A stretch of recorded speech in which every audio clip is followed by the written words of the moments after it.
Pertama sekali, nasi lemonnie ni dia rare, sedap, berkhasiat dan menepati cita rasa sebenarnya. Sebenarnya khasiat tu datang daripada daun tu sendiri. Lepas tu paling bagus untuk orang bersalin.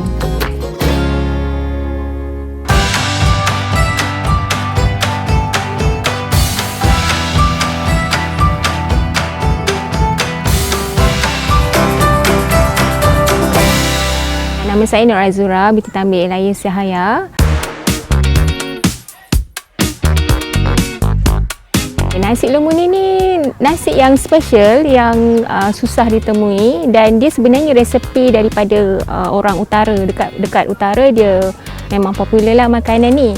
Yalah, pokok lemonnie tu susah ditemui dan tak ramai anak muda yang tahulah. Jadi daun menyebabkan nasi tu ataupun resepi nasi lemonnie tu dia jadi tak popular. Ada sesetengah orang dia makan macam tu je pun boleh, sebab dia ada rasa aroma tersendiri. Dia ada rasa manis, dia ada rasa macam pahit-pahit, tapi dia ada special bau yang bila kita makan macam tu je dia akan serap terus kita punya selera, terpulang. Tapi dia sebab nasi ni dia boleh makan dengan apa saja, side dish lah, maksudnya lauk-lauk yang lain. Okey, nasi lemonnie ni sebenarnya dihasilkan daripada daun lah, sejenis daun herba yang memang banyak khasiat lah. Sebenarnya khasiat tu datang daripada daun tu sendiri. Dia boleh mengubati sebenarnya kanser. Kalau orang sakit kepala, dengan cara dia kita blend, kita kemam-kemam dia campur dengan lada hitam, kunyit dan juga bawang putih, kita tumbuk dan kita gentel dia, boleh makan. Lepas tu paling bagus untuk orang bersalin. Untuk orang bersalin ni akar dia kita rebus dan boleh sembuhkan luka dalam orang bersalin lah. Saya ada lebih kurang dekat 20 pokok yang kita tanam, sebab kita tahu kalau nak buat nasi ni secara banyak, kita perlukan daun yang banyak. Saya akan tunjukkan bagaimana cara-cara untuk kita masak nasi lemonnie.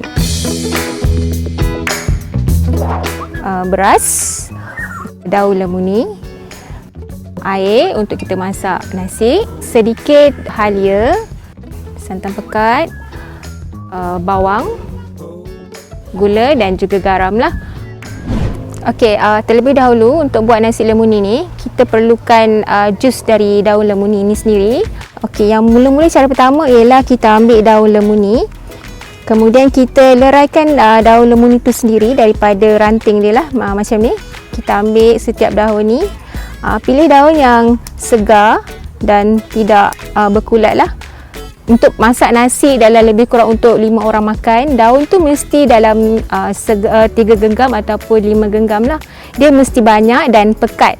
Kemudian kita dah dapat hasilnya macam ni.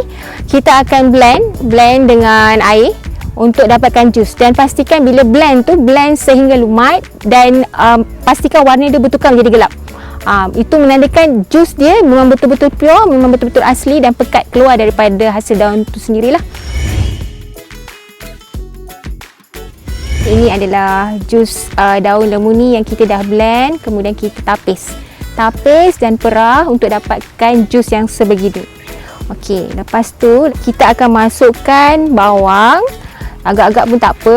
Okey, bawang. Kemudian ni ada halia. Halia tak boleh banyak lah, sebab kita nak kekalkan rasa daun lemonnie. Okey, kemudian kita akan campur kedua-dua bahan ini ke dalam jus lemonnie yang kita dah blend tadi lah. Okey, di samping itu kita akan blend sekali juga dengan santan yang kita dah perah. Okey, santan ni kita masukkan sekali di dalam blender yang sama. Maksudnya santan, bawang dan juga halia dan juga jus daun lemonnie. Blend sehingga hancur. Dia memang lumat, jadikan dia paste. Okey, kita akan masukkan beras ke dalam periuk. Kemudian kita masukkan garam. Garam ni kita ikut cita rasa masing-masing. Sama ada nak manis ke, tapi sebenarnya fungsi garam kepada nasi lemonnie ialah untuk bagi rasa lemak tu dia naik, rasa lemak tu.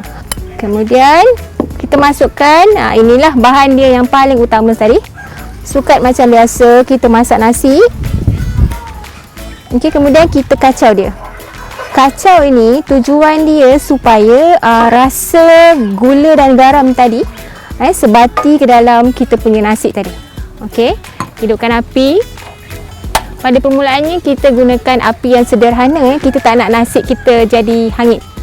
Okey, masak nasi seperti biasalah, seperti kita masak nasi biasa.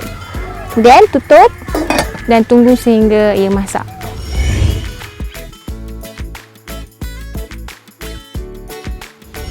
Okey, inilah dia nasi kita yang sudah masak. Bolehlah kita cedokkan ke dalam pinggan. Okey, ini nasi dia.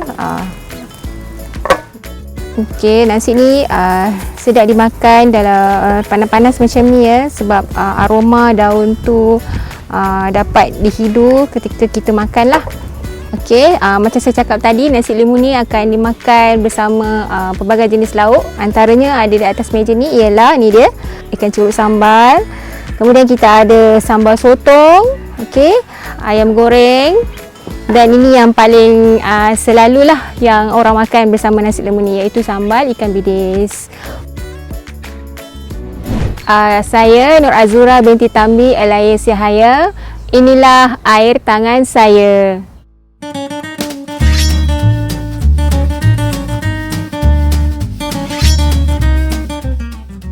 Rahsia dia untuk buat nasi lemu ni sedap, daun mestilah banyak dan kita kena blend sampai pati dia keluar.